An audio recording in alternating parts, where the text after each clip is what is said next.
สวัสดีพี่น้องทุกคนวันนี้เราสองคนก็มาเติมลมสมบิวด้วยพี่น้องมาเติมสมบิวเลยคนลอกขนาดเป็ดนี่ฮะเส้นใต้อีกนี่ครั้งนึงถ่ายแล้วยังบ่พอพี่น้องความงามสันสัตว์นี่โอ้ยอยากบอกพี่น้อยไม่เคยเห็นซ้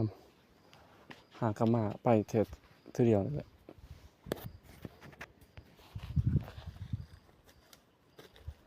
อู้พี่น้อยทำเลยกังไว้ยังไข่หูนี่พี่น้องดังไผ่กระเป็นนี่คอยบูน้ำพี่น้องอู้มาตะเกียบก้อยตามอู้คนเท่คนรอเลยพี่น้องป๊าบ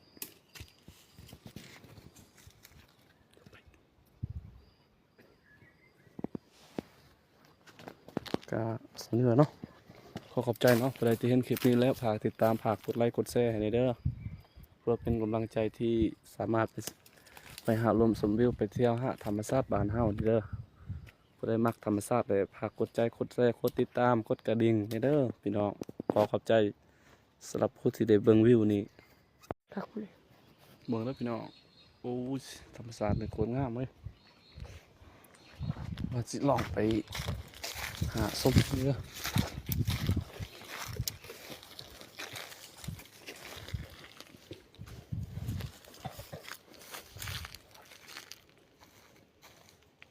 อู้ยโคตรงามพี่น้อย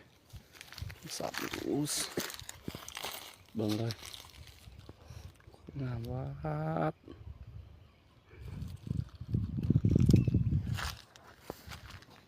เบิ่งเลยพี่น้องงามดิอู้ยความงามมันยากว่าวพี่น้อย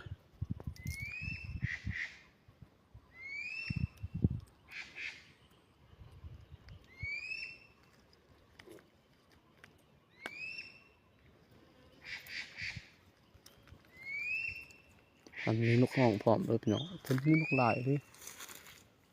นะครับเดินมีนกลายดินี่พี่น้องอู้ยวิวโคตรงามเลยเด้อเบิ่งเป็นก็